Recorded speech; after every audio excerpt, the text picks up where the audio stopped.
Mark's gaze swept over the cockpit, taking in the flashing warning lights and the erratic movements of the controls. The air was thick with tension, and the faint hum of alarms added an ominous undercurrent. His steps were deliberate, his resolve unshaken despite the chaos around him. He slid into the co-pilot's seat, his hands steady as they hovered over the controls, quickly assessing the situation. Greg's face was pale, his breath shallow, and his hands trembled as he gestured to the dashboard. It's the stabilizers," he stammered. "I don't know what's happening. I can't." "Stop," Mark interrupted, his voice calm but firm.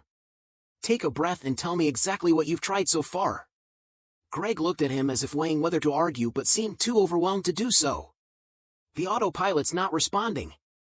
Manual controls are sluggish. I think we hit a mechanical failure." Mark nodded, his eyes scanning the array of gauges and instruments, his mind already running through protocols. "All right. I need you to handle the radio and stay in communication with air traffic control. I'll take over the controls and stabilize us." Greg hesitated, his jaw tightening. "You're serious about this? You really know what you're doing?" Mark's expression didn't waver. "Do you have a better option?" he asked pointedly, his words cutting through Greg's doubt like a knife. Reluctantly, Greg moved aside, and Mark took full control. His hands gripped the yoke, his muscles taut but confident as he tested the responsiveness of the plane. The jet jerked again, and he adjusted swiftly, pulling it back into alignment. The cabin outside the cockpit was eerily quiet, the passengers undoubtedly holding their breath. The intercom crackled to life. Greg's voice, shaky but audible, relayed their distress signal to air traffic control. Meanwhile, Mark worked methodically, adjusting altitude and stabilizing the craft as best as the damaged systems allowed. The plane's erratic movements gradually smoothed, though the alarms continued to wail. Leveling out, Mark said aloud, more to himself than to Greg, his voice steady and composed. He glanced at the fuel gauge and then at the navigation system. "We're not making it to our original destination. Where's the nearest airport?" Greg fumbled with the charts before pointing to a location on the screen. "There. A small airstrip about 40 miles out." Mark nodded, his focus laser sharp. "Let them know we're coming in for an emergency landing." Greg's earlier bravado was entirely gone now, replaced with a quiet compliance as he relayed the message.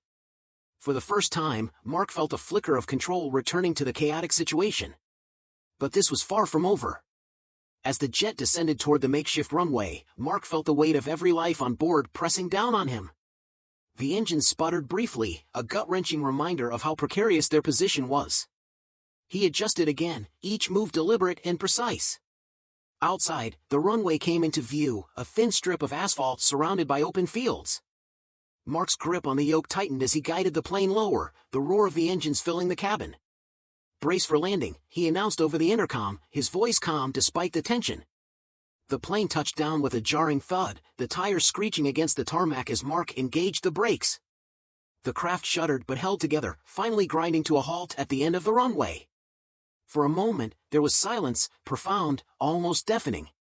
Then, as the reality of their survival set in, scattered applause and relieved sobs echoed through the cabin. Mark leaned back in his seat, his chest heaving as the adrenaline coursed through him. He glanced at Greg, who was staring at him with a mix of shock and something else, perhaps respect, perhaps shame. Without a word, Mark rose and exited the cockpit, leaving Greg to face the aftermath of his own arrogance. In the cabin, the flight attendant and passengers looked at Mark with wide eyes, their gratitude unspoken but evident. Mark simply nodded, exhaustion replacing the adrenaline. This flight had started as a routine journey, but it ended as a test of character, resilience, and the strength to rise above prejudice. The millionaire entrepreneur had not only survived but had emerged as the quiet hero of a story no one on that plane would ever forget. The controls rattled violently, a shuddering echo of the plane's dire instability. Chaos filled the cockpit, but the situation wasn't beyond salvation. Sliding swiftly into the pilot's chair, he seized the controls, his years of training and countless private flights surging to the forefront of his mind. His sharp gaze darted across the instrument panel, registering altitude, airspeed, and a cacophony of warning lights. Outside, the turbulence battered the jet mercilessly, but the real battle was inside, a plane thrown wildly off balance by Greg's glaring negligence. "Adjust the flaps," Mark murmured under his breath, his hands moving with the precision of a master craftsman. Despite the adrenaline coursing through his veins, his voice remained steady, calm, commanding. Behind him, Greg stood frozen in place, his mouth ajar, caught between shock and disbelief. "You're really a pilot?" Greg finally stammered, his tone a mix of awe and incredulity. Mark didn't dignify the question with a response. His sole focus was on steadying the plane, the lives of everyone on board resting in his capable hands. With each second, Mark's expertise shone brighter. His measured control over the spiraling chaos left no room for doubt, silencing any lingering skepticism. As he worked to stabilize the aircraft, Greg's composed facade began to crumble, unraveling for all to see. Under Mark's skilled touch, the plane steadied. The wild dips and violent jerks that had sparked a wave of panic throughout the cabin gradually subsided, giving way to a smooth, controlled glide. Relief swept over the passengers like a soothing tide. An elderly woman, clutching her armrest moments earlier, finally leaned back and exhaled shakily. A man gripping a book released a breath he hadn't realized he was holding. Mark remained laser-focused, his hands gliding over the controls, recalibrating the plane's course with swift, calculated movements. One by one, the warning lights dimmed, signaling the crisis had been contained. A glance at the flight path confirmed the adjustments, guiding the jet clear of the worst turbulence. Behind him, Greg hovered near the cockpit's doorway, his earlier confidence shattered. His face, now pale as the clouds outside, betrayed his mounting panic. Trembling hands clutched the frame for support as he managed to stammer, "How did you learn to do this?" "Flight school," Mark replied coolly, his tone as steady as his grip on the controls. "Got my pilot's license years ago." Greg's disbelief bordered on comical.